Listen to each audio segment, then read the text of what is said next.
Captain Zarathek adjusted her bioluminescent scales as she read the ancient datapad for the 1000th time. The Galactic Council archives were vast, but this particular file had become her obsession. The species designation read human, status, extinct. Yet something about their recorded achievements seemed impossible for such a primitive race. Another late night studying the ghost stories? Commander Veltar entered her quarters aboard the GSV Nexus Prime, his 6 arms carrying nutrition supplements.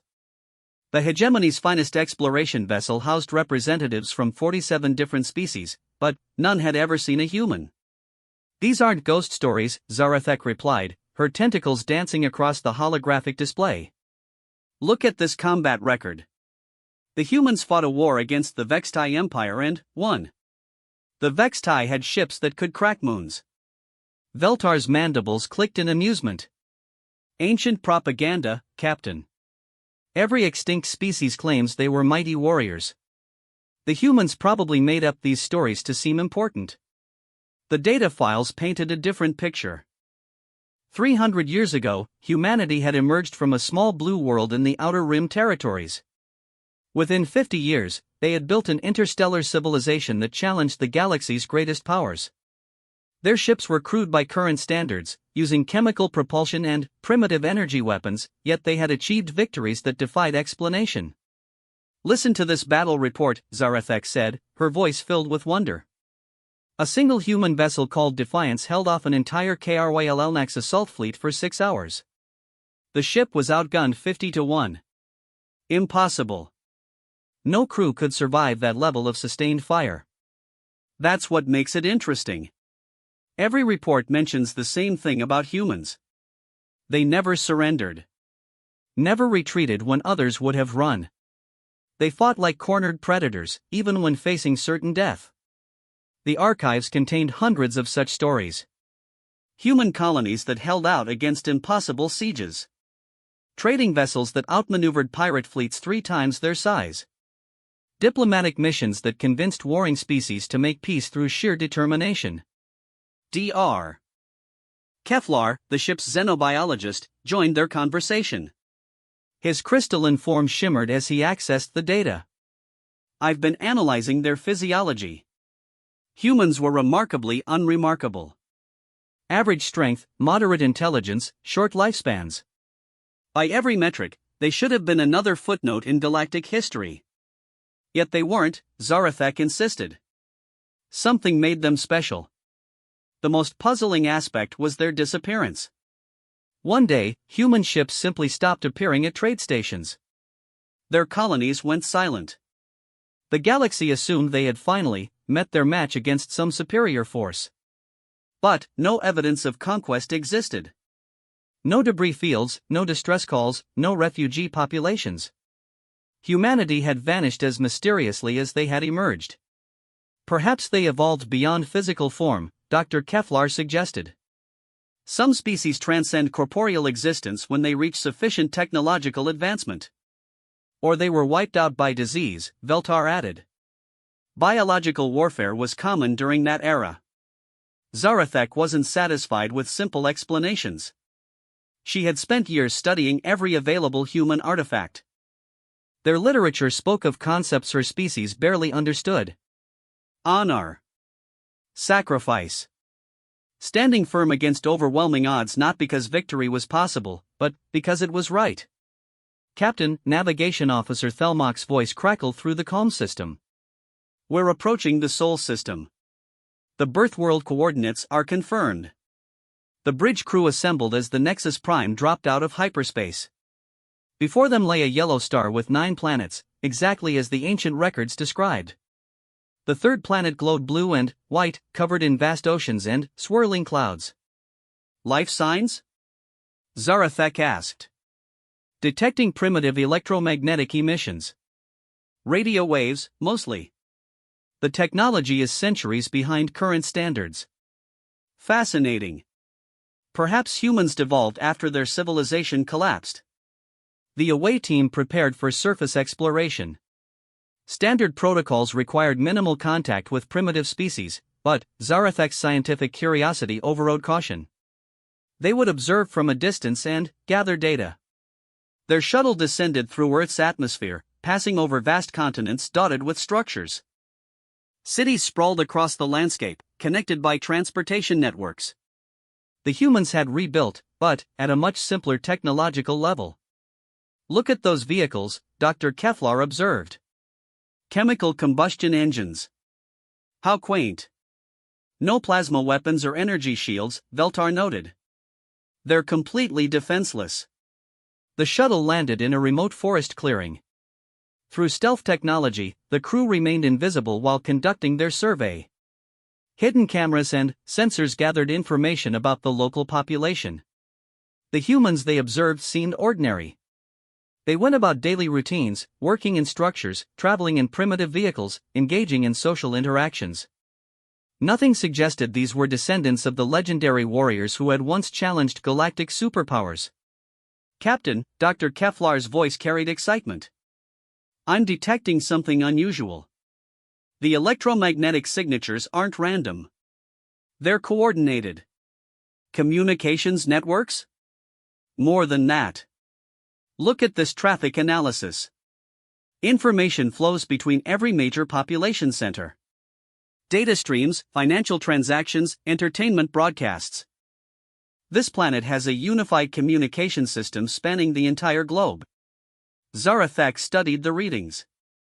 For a species using primitive technology, humans had achieved remarkable coordination. Their networks carried more information traffic than some advanced civilizations managed with quantum communicators. "There's something else," Dr. Keflar continued. "These radio emissions we detected from space? They're not just communication. Some signals are directed at the stars. They're broadcasting into deep space? Constantly. Music, mathematical sequences, greetings in multiple languages. They're trying to contact other intelligent life." A chill ran through Zarathak's bioelectric field. She remembered reading about human exploration programs in the archives. Even as a young species, they had launched primitive probes toward nearby stars, carrying messages of peace and friendship. "Captain," Thelmach's voice came through the calm with urgency. "I'm detecting multiple contacts approaching the system. Unknown vessels, moving at high velocity. Classification? Unable to determine. The signatures don't match any known designs in our database."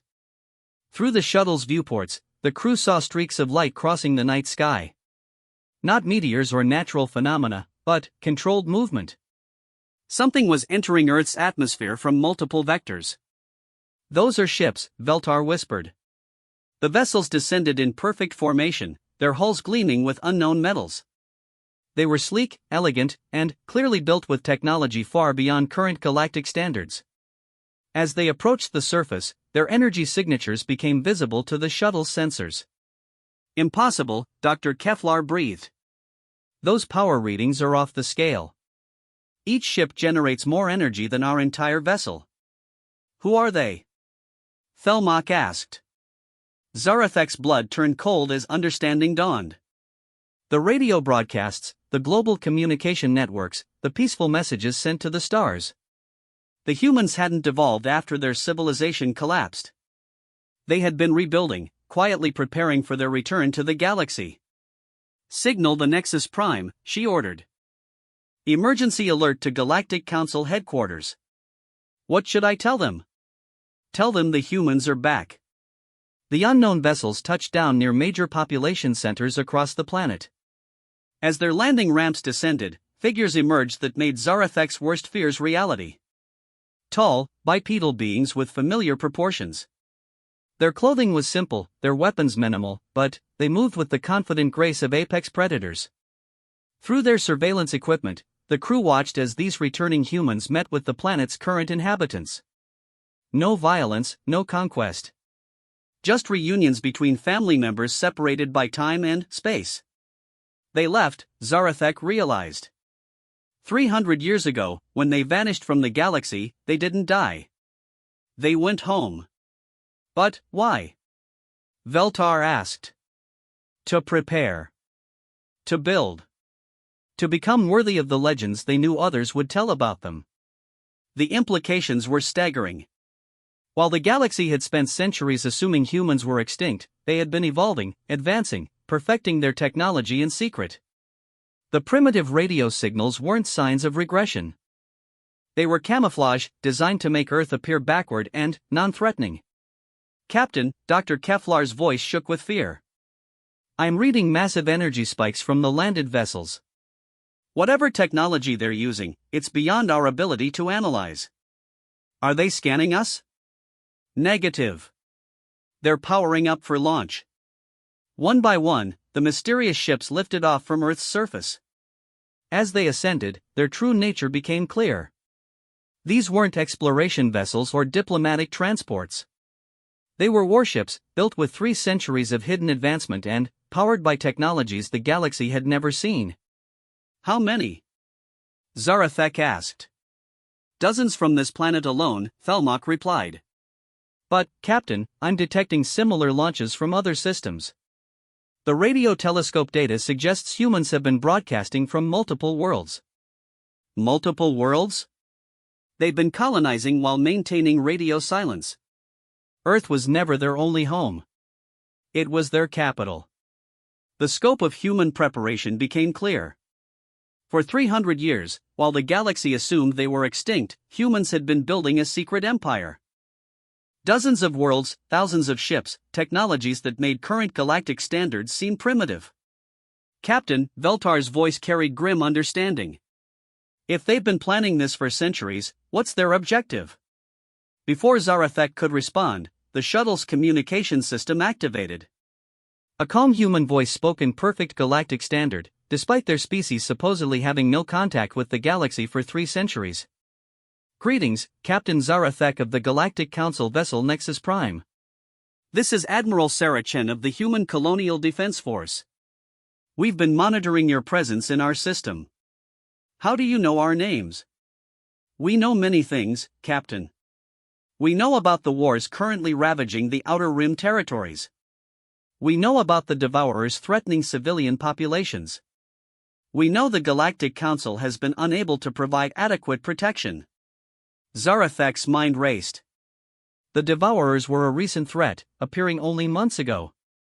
Ships of unknown origin that consumed entire planets, leaving nothing but empty space.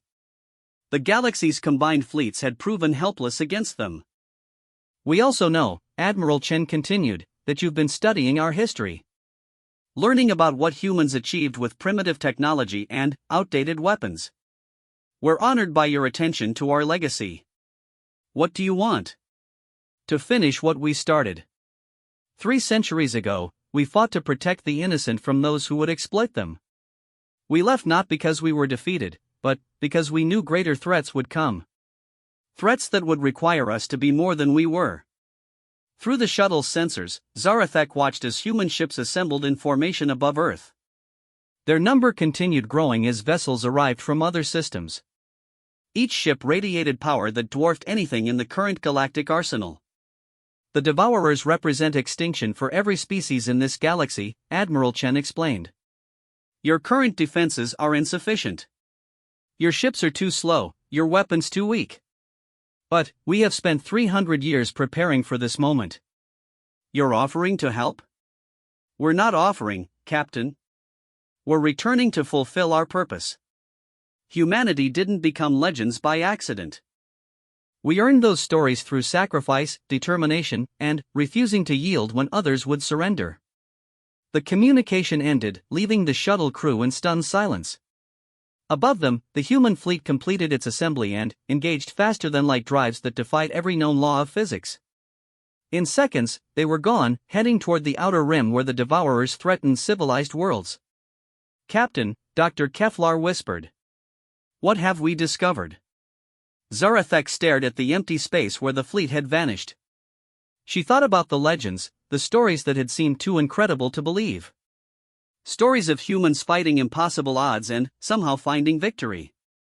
We've learned that some legends are real, she said. And we're about to find out what happens when legendary heroes return to save a galaxy that forgot them. The shuttle returned to the Nexus Prime in silence, each crew member processing the implications of their discovery. Somewhere in the darkness between stars, a human fleet was racing toward humanity's greatest challenge. The galaxy would soon learn whether 3 centuries of preparation had been enough to turn myth into reality. As they prepared their report for the Galactic Council, Zarathek realized the most frightening truth of all. The humans they had encountered weren't trying to reclaim their place in galactic society. They were preparing to transcend it entirely. Whatever they had become during their long absence, it was something the galaxy had never seen before. The legends were about to become history. Admiral Marcus Kane stood on the bridge of the HCDF Indomitable, watching the tactical display show the devastation ahead. The Kepler system had been home to 6 billion Valkyrie, a peaceful species known throughout the galaxy for their artistic achievements and philosophical wisdom. Now it was a graveyard of broken worlds and drifting debris. Devourer fleet composition, he asked his tactical officer. 13 primary vessels, Admiral. Each one approximately 15 kilometers in length. They're systematically consuming the 4th planet's core. Kane nodded grimly. The Devourers had appeared 18 months ago, striking without warning at colonies across the outer rim. Their ships were organic in nature, growing rather than being built, and their appetite seemed limitless. They consumed entire worlds, breaking them down into raw materials that somehow fueled their expansion. Sir, Communications Officer Lieutenant Torres reported. We're receiving a transmission from the Galactic Council fleet. They're requesting our assistance with evacuation efforts. Put them through. The holographic display showed Admiral ZYX Thera of the Hegemony Defense Force, her reptilian features marked by exhaustion and desperation. Behind her, Kane could see the chaos of a command center overwhelmed by the scale of disaster. Human fleet, this is Admiral ZYX Thera. We appreciate your arrival, but I must warn you that engaging the Devourers directly has proven futile. We've lost 6 fleets attempting direct assault. Our recommendation is to focus on civilian evacuation. Kane studied the tactical display. The Galactic Council ships hung at the edge of the system, their formations defensive and scattered. Fear radiated from every vessel positioning and energy signature. These were the survivors of multiple defeats, crews who had watched the galaxy's finest military forces crumble against an enemy they couldn't understand. Admiral ZYX Thera, Kane replied, his voice calm and measured. We appreciate your tactical assessment. However, humanity has been preparing for this specific threat for 3 centuries. We didn't come here to evacuate. We came to fight. Impossible. The Devourer's hull composition resists every known weapon type. Their energy shields absorb plasma fire and redirect it back at attacking vessels. They adapt to whatever tactics we employ. Then, it's fortunate we don't employ known tactics. Kane cut the transmission and turned to his fleet commander. Signal all vessels. Implement Protocol Omega. Time to show the galaxy what humanity learned during our absence. The human fleet consisted of 200 ships, each one a masterpiece of technology developed during 3 centuries of focused advancement. Unlike the massive dreadnoughts favored by galactic powers, human vessels were smaller, faster, and built around principles that had made humanity legendary in the first place. All ships report ready, Admiral. Captain Sarah Wells reported from the destroyer squadron. Stealth systems online. Quantum entanglement communicators synchronized. Engineering reports fusion cores at maximum efficiency, added Commander Chen from the carrier group. Fighters are prepped and pilot briefings complete. Kane activated the fleet-wide communication system. Across 200 ships, thousands of human crew members listened to their commander's words. These weren't the humans who had left the galaxy 3 centuries ago. They were their descendants, trained from birth for this moment, equipped with technology that pushed the boundaries of physics itself. 300 years ago, our ancestors fought against impossible odds and won. Kane began. They didn't win because they were stronger or smarter than their enemies. They won because they refused to accept defeat when others would have surrendered. Today, we face an enemy that has consumed dozens of worlds and destroyed multiple fleets. The galaxy believes they are invincible. He paused, looking at the tactical display showing Devourer ships methodically stripping away the 4th planet's atmosphere. The galaxy is wrong. Today, we remind the universe why humans became legends. Today, we show them that some things in this cosmos should never be threatened. Freedom. Hope. The right of peaceful species to exist without fear. The human fleet engaged their revolutionary drive systems. Unlike traditional faster-than-light travel that required ships to leave normal space entirely, human vessels used quantum displacement technology. They could appear anywhere within a light-year radius instantly, without the energy signatures that warned enemies of incoming attacks. Phase 1, Kane ordered. Fighter deployment. What emerged from the human carriers defied every principle of space combat doctrine. Instead of traditional fighter craft, clouds of nanoscale drones poured out in numbers that overwhelmed sensor systems. Each drone was smaller than a grain of sand but equipped with microfusion charges and quantum processing capabilities. The Devourer fleet detected the incoming swarm and responded according to their adaptive protocols. Energy weapons fired in wide dispersal patterns, destroying thousands of drones with each shot. Their defensive systems had learned to counter every fighter tactic the galaxy had employed. But humanity had studied the Devourer's adaptive capabilities for over a year. The nanodrone swarm wasn't attacking.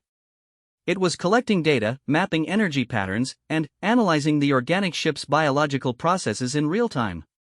Data acquisition complete, reported Dr. Lisa Park from the science vessel Archimedes. Devourer ships use bioneural networks similar to human brain tissue. They learn through pattern recognition and respond based on previous experiences. Weakness identified? They're essentially organic computers, Admiral. Which means they're vulnerable to the same type of attack that would disable any computer system. Kane smiled grimly. The galaxy's military leaders had been trying to fight the Devourers as if they were traditional enemy ships. But humanity's experience with artificial intelligence warfare had taught them different lessons. Phase 2. Initiate viral protocol. The nanodrones that had survived the Devourer's defensive fire suddenly changed their behavior. Instead of maintaining attack formation, they began landing on the organic ship's hulls and burrowing inside. Each drone carried a specially designed quantum virus, a pattern of information that would corrupt bioneural networks. Sir, Lieutenant Torres reported with excitement. The lead Devourer vessel is showing signs of system failure. Their adaptive protocols are malfunctioning. On the tactical display, the largest Devourer ship began to slow its consumption of planetary material. Energy readings fluctuated wildly as the viral attack spread through its biological systems. The creature's ability to learn and adapt was turning against itself, creating feedback loops that overwhelmed its consciousness. Fleet-wide broadcast from Admiral ZYX Torres announced. How are you doing this? The Galactic Council commander's voice carried disbelief. Nothing has ever penetrated their defenses. We're not penetrating their defenses, Kane replied. We're making them penetrate themselves. The Devourer's greatest strength is their ability to adapt. We just gave them something that makes adaptation impossible. The viral attack spread from ship to ship as the Devourer fleet's bioneural networks shared information according to their natural instincts. Within minutes, 13 massive organic vessels were crippled, their consumption systems offline, their adaptive capabilities corrupted beyond repair. Phase 3, Kane ordered. Surgical strike. Human destroyers decloaked around the disabled Devourer fleet, their weapons unlike anything the galaxy had seen. Instead of energy beams or projectile weapons, they fired precisely targeted gravitational distortions. The warped spacetime around each shot created miniature black holes that consumed matter at the quantum level. Admiral, Captain Wells reported, Devourer vessels are coming apart at the molecular level. Whatever these things were before they became destroyers, they're returning to base elements. The execution was swift and absolute. 13 ships that had terrorized the galaxy for over a year simply ceased to exist, their matter converted back into the fundamental particles from which they had been constructed. No debris remained, no chance for the Devourers to adapt or recover. The Galactic Council fleet watched in stunned silence as the human task force reassembled in perfect formation. The entire engagement had lasted less than 30 minutes, and the enemy that had defeated the galaxy's combined military forces was completely eliminated. Admiral Kane, ZYX voice carried a new tone of respect and fear. The Galactic Council requests immediate conference with human leadership. We need to understand how you achieved what our entire civilization could not. Of course, Admiral. We'll be happy to share our tactical data with Council forces. After all, we're fighting the same war. But Kane knew the truth was more complicated than tactics and technology. Humanity had spent 3 centuries preparing not just weapons and ships, but a fundamental change in how they approached conflict. While the galaxy had grown comfortable with standardized military doctrine and predictable strategies, humans had embraced chaos, adaptation, and the willingness to sacrifice everything for victory. "Sir," Dr. Park called from the science station. "I'm detecting massive quantum signatures throughout the galaxy." The Devourer attack on this system was just the beginning. There are hundreds of their ships approaching inhabited systems simultaneously. Kane studied the galactic map displayed on the bridge screens. Red markers indicated Devourer fleets moving toward every major population center in known space. The scale of the threat was beyond anything the galaxy had imagined. "Signal the Council fleet," Kane ordered. "Inform them that humanity is prepared to defend every threatened system, but will need complete cooperation and access to their defensive networks." "And if they refuse?" Kane looked at the tactical display showing the vast scope of the approaching Devourer invasion. He thought about the peaceful species like the Valkyrie, whose only crime was existing in a universe where predators evolved.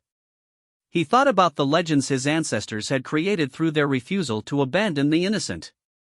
"Then, we'll defend the galaxy anyway. That's what humans do." Across the fleet, crews prepared for the largest military operation in galactic history. The Devourers had revealed their true strength, but so had humanity. The next phase of the war would determine whether legends could become reality on a scale never before imagined. The bridge crew felt the weight of history as they prepared for humanity's return to galactic prominence. They weren't just fighting to defeat an enemy. They were fighting to prove that some values were worth any sacrifice, and some promises should never be broken. "All ships," Kane announced to his fleet. "Prepare for quantum jump to multiple systems. We have a galaxy to save." The human fleet divided into dozens of task forces, each one heading toward a different threatened system. As they engaged their revolutionary drive technology and vanished into quantum space, Admiral ZYX Thera realized she was witnessing the birth of a new era. Humanity hadn't just returned to the galaxy. They had returned as its protectors, carrying 3 centuries of advancement and the same unbreakable determination that had made them legendary. The universe was about to learn that some myths were too powerful to remain mere stories. The Galactic Council chamber had never hosted such a diverse gathering. Representatives from over 300 species filled the massive amphitheater, their various forms creating a tapestry of evolved intelligence. At the center of the chamber, a simple human woman stood before the most powerful beings in the galaxy. Ambassador Elena Rodriguez wore no elaborate ceremonial armor or bioluminescent displays of rank. Her clothing was practical, her demeanor calm, and her presence somehow commanded attention from creatures who had ruled star systems for millennia. 6 months had passed since the Devourer War ended, and the galaxy was still struggling to understand what humanity had become. "Honored representatives," Elena began, her voice carried by translation systems to every corner of the chamber. "We gather today to discuss the future of galactic security and humanity's role in protecting the peace we have all fought to preserve." Chancellor Mordak of the Hegemony rose from his crystalline throne, his ancient form crackling with stored energy. "Ambassador Rodriguez, the Council acknowledges humanity's decisive victory over the Devourer threat. However, many members have concerns about the implications of your capabilities." Elena nodded respectfully. She had expected this conversation. Humanity's return to the galaxy had been nothing short of miraculous, but miracles often frightened those who witnessed them. "Please voice your concerns, Chancellor. Humanity values open dialogue with our galactic neighbors. Your technology exceeds our own by centuries," Mordak continued. "Your ships appear and vanish at will. Your weapons manipulate the fundamental forces of reality. Your tactics defeated an enemy that destroyed our greatest fleets. Many here wonder if humanity has become the very thing we once feared." Murmurs rippled through the chamber as representatives whispered in dozens of languages. The question underlying Mordak's words was clear: had humanity evolved beyond accountability? Were they still the protectors from the old legends, or had they become something else entirely? I understand your concerns, Elena replied. When our ancestors left the galaxy 3 centuries ago, they made a promise. They vowed to return when the universe needed them most. That promise shaped everything we became during our time away. She activated a holographic display that showed images from the recent war. Devourer ships consuming worlds, galactic council fleets in retreat, civilian populations fleeing in terror. When the Devourers appeared, our monitoring systems detected the threat immediately. We had been watching, waiting, preparing for exactly this kind of enemy. Not because we sought war, but because we knew peaceful species deserved protection from forces beyond their ability to resist. Representative Kethera of the Gentle Minds spoke next, her telepathic voice reaching every mind in the chamber. Your preparation was remarkable, but it raises questions. How did you know such an enemy would arise? What other threats do you anticipate that we do not? Elena smiled sadly. Because we studied the patterns of galactic history. Every few centuries, a species evolves beyond biological limitations and becomes a threat to all other life. The Devourers were just the latest in a cycle that has repeated for millions of years. The hologram showed a timeline stretching back through galactic records. Points of light marked civilizations that had risen to greatness, then vanished, leaving only devastation. The pattern was undeniable once viewed across geological timescales. The Vortex, 2 million years ago. They converted entire systems into computational matrices. The Crystal Singers, 800,000 years ago. They sang reality itself into new configurations. The Shadow Fleet, 300,000 years ago. They consumed light itself for fuel. Each name carried weight in galactic mythology. Ancient threats so powerful they had become cautionary tales told to young members of every species. Each time, younger civilizations survived only because someone stood against the threat. Usually at great cost. We decided that humanity would be ready when our turn came. Admiral Zyxthera stood from the military section. But how can we trust that humanity won't follow the same pattern? Power corrupts. History shows that even the most benevolent species eventually succumb to the temptation of absolute dominance. Because, Elena said quietly, we learned from those who came before us. We studied their failures as carefully as their achievements. Every species that became a galactic threat made the same fundamental mistake. Which was? They forgot why they sought power in the first place. They started fighting for conquest instead of protection. They began seeing other species as obstacles rather than the innocent lives they originally sought to defend. Elena gestured, and the hologram changed to show human colonies scattered across dozens of star systems. Unlike the massive industrial complexes favored by galactic powers, human settlements were small, integrated with local ecosystems, designed for sustainability rather than expansion. We have spent 3 centuries building a civilization based on service rather than dominance. Our technology exists to protect, not conquer. Our colonies exist to preserve endangered species and provide sanctuary for refugees, not to exploit resources. She highlighted specific examples. Human worlds that had become refugee camps for species fleeing natural disasters. Research stations dedicated to preserving the knowledge of civilizations that had suffered cultural collapse. Defense platforms positioned not around human territories, but around the homeworlds of peaceful species. Every advancement we made was tested against a single question: does this make us better protectors, or does it make us more dangerous to those we seek to protect?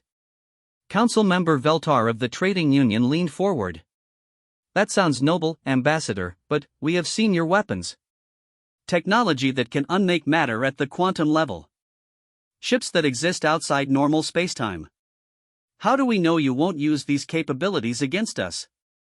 Because you've already seen us choose not to, Elena replied. During the Devourer War, human fleets operated in every major system in the galaxy. We had unlimited access to your worlds, your defenses, your civilian populations. We could have conquered the entire galaxy in a matter of days.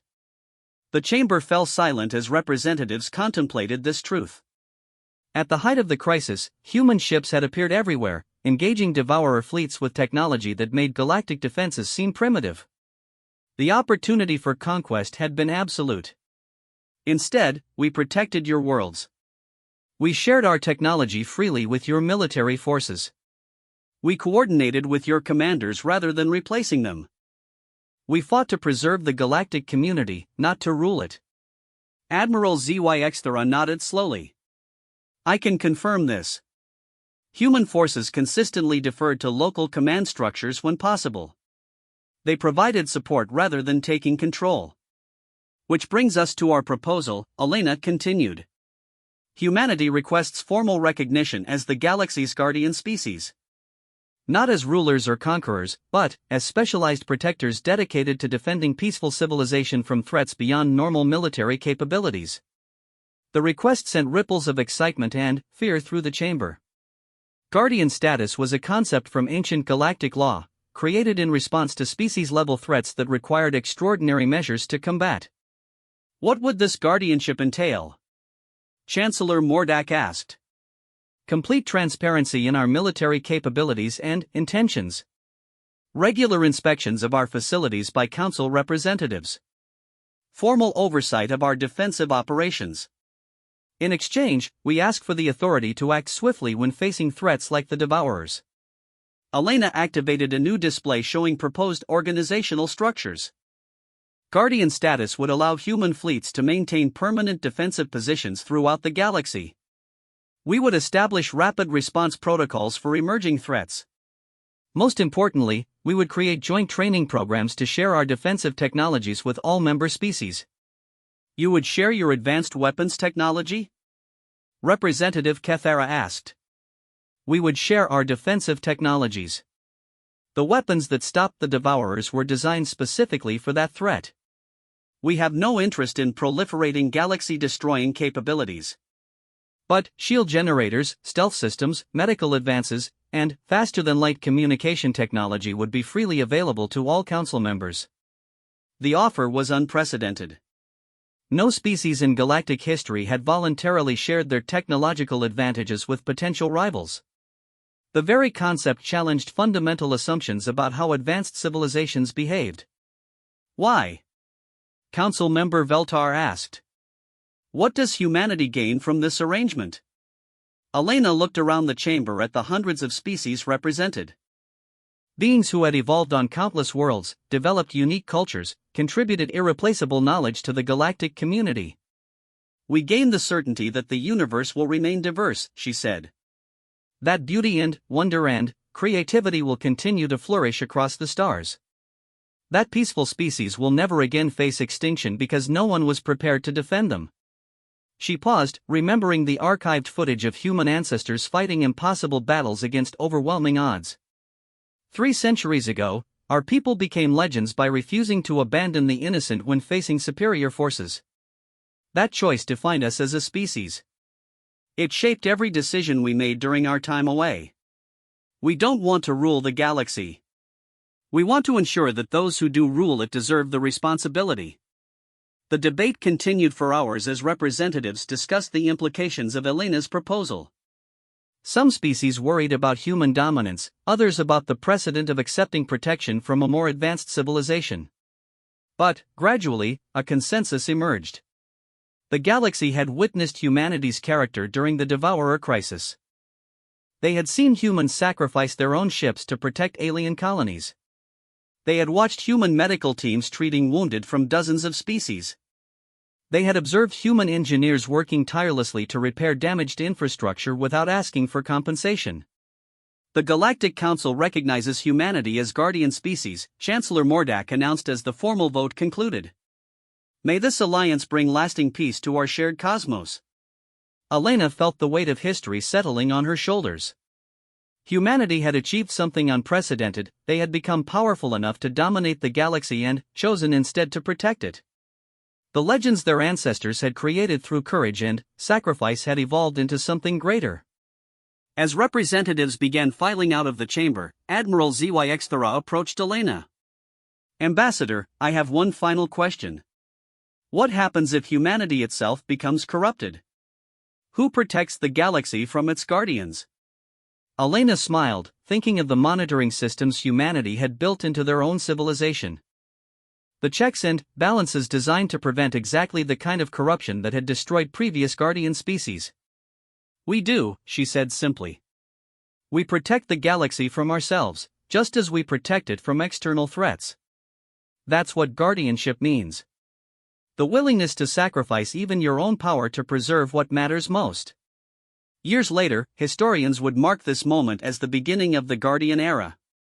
A time when the galaxy learned that legends could become reality, that power could serve something greater than itself, and that the best protectors were those who never wanted to rule what they defended.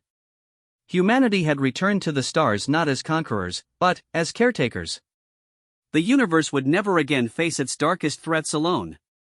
Somewhere among the stars, human ships maintained their vigilant watch, ready to transform legends into hope whenever darkness threatened the light of civilization. The galaxy had its guardians. And the guardians remembered why they had chosen to serve rather than rule. In that choice lay the difference between myth and reality, between power and responsibility, between becoming legends and becoming something far more important, becoming worthy of the trust placed in them by those they had sworn to protect.